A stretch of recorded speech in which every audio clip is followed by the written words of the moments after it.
Hello, everyone. I am Nicolia Williams. I am a best-selling author and a personal development coach. I wanted to come and share a little bit about my story becoming an author. I have a lot of women that reach out to me as I help women write their books, asking me, how did you decide that you were ready to become an author? And I felt like just sharing a little bit about my history and my story would help to inspire other women who feel like the idea is too far-fetched or feel like the idea is silly, or even the idea might be overwhelming. So I started off as a normal person, right? I went to school, went to college. My undergrad degree was in psychology.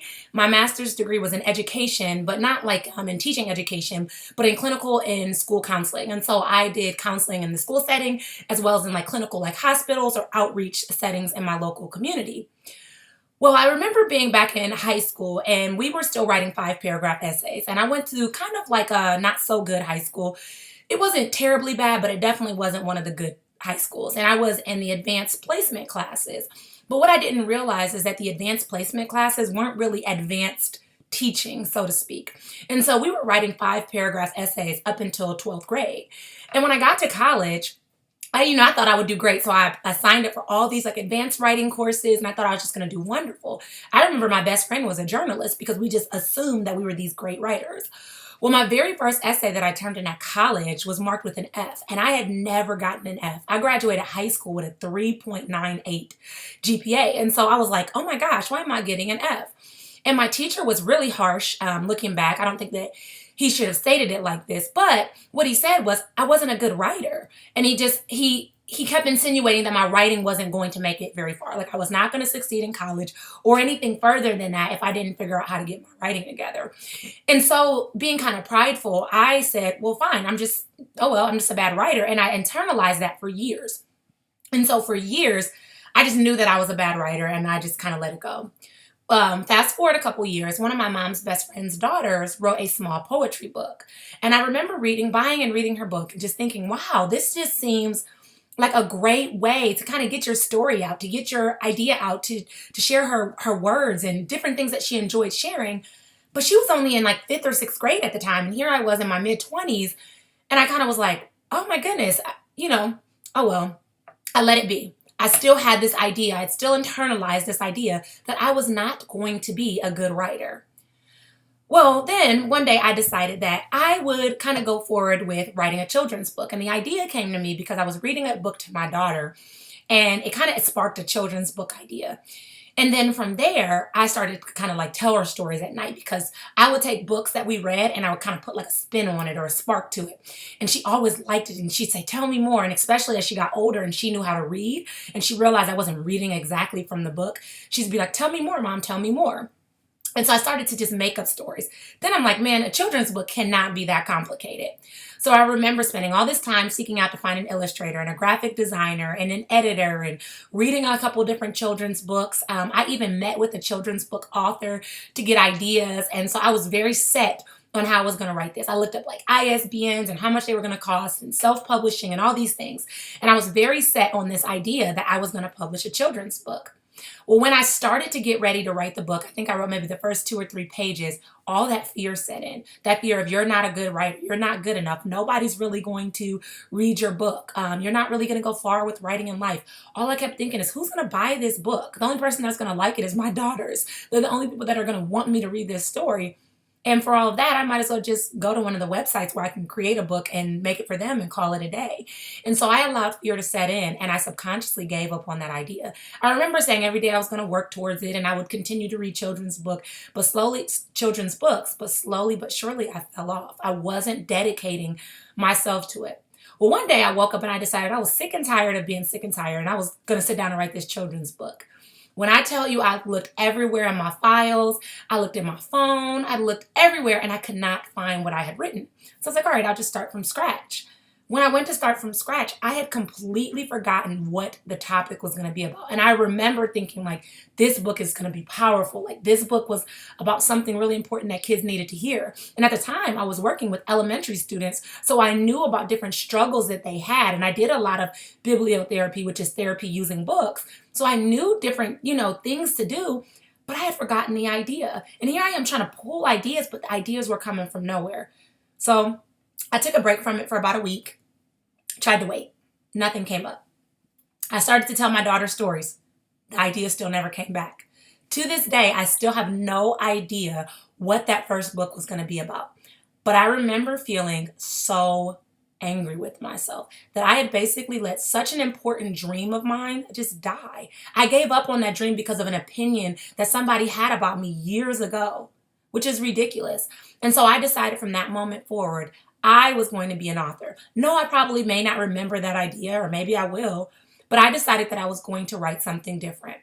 At that time, I had moved into my coaching practice, and I decided that I wanted to write something surrounding my coaching practice. And the reason is because I realized that one of the quickest ways to grow your brand is to be known as an expert in your field. And one of the best ways to be known as an expert is to have that best-selling author behind your name. And so immediately, that was my new focus. I decided to focus on becoming a best-selling author. And as a personal development coach, I wanted to write about personal development. I was reading a ton of books on it. I love personal development. I was in a ton of seminars. I was networking with a lot of people in a lot of groups. And so I wanted to write about personal development. And so I started to write my very first book. And again, when I sat down to write, that fear immediately set in. All those terms came back. Oh, you're not good enough. All those thoughts, all those frustrations, all those hurts from just hearing that I was not good enough and kind of feeling prideful and just wanting to hide it. And then I decided that, was I going to allow what somebody said about me to consume me and now slow me down, not only in my goals and my dreams, but in my business? And even bigger than that, I'm a firm believer that if you don't do what you're called to do, you're not blocking the blessing that you can be for somebody else. And so I refused to allow it to block my blessing. And so what I did when I first started with my writing is before I even began writing, I started with mindset. So I started writing out affirmations to affirm myself, to let myself know that I am a best-selling author. Long before I was even a best-selling author. I am a great writer. Long before I was a great writer. I am effective at reaching people because I knew that my book would reach people. And I'd read these affirmations over and over and over again until I believed them. I'd meditate on these affirmations. I even got an accountability partner, somebody who told me when I felt like giving up, and I'd call and I'd say, I just don't know if I should be writing this book. Somebody who would force me to say, hey, you know what? You really wanted to write this book and this goal mattered.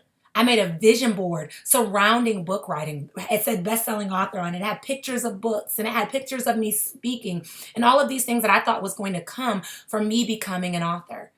And it was so inspirational because those were the things that kind of uplifted me when I started my book writing process. So once I got to the writing process, I remember feeling frustrated. So I wanted to think outside the box. I wanted to think of something that I could do to inspire me to continue to go. So it may sound desperate, but it really worked for me. What I did was I decided to design my cover long before I finished my book.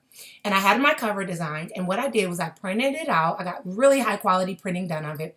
And then I took it and I taped it to a book. And what I did is I would leave it on my desk, sitting up, and every time I wrote, I would remember what that felt like. I even took a picture of myself holding the book and smiling and cheesing and so excited. Because here I am, I'm holding my book and I could look at the picture and reflect on that all day. And so I decided that I was going to push towards that goal regardless. And I used the accountability partner and my vision board and my affirmations and that copy of the printed picture of my book to continue to inspire me to continue to go when I felt like giving up or when I felt like throwing in the towel. So I'm here to tell you, you don't have to be anybody special. You don't have to be some fancy journalist major. You don't have to be an English teacher. You don't have to be like this grammar queen. You don't have to be any of those things. All you have to do is be dedicated and inspired by your story and know that your story is going to inspire and bless somebody else. And when you think about that, that will inspire you to continue to work towards getting your story out, to getting your message out into the masses. Again, you don't have to be special. You don't have to have any specific history around you. You just have to do it. I have a ton of videos here that you can watch and learn about different strategies. And that's what I found to be really helpful, is surrounding myself with other authors, interviewing other people, reading different books. I found those strategies to be extremely helpful as I worked through the journey. And what I also found is once I got through that first hump of that first book, writing my second, my third, and now my fourth book have become so much easier because I kind of have a system in place. I have a full understanding of what it is that I need to do.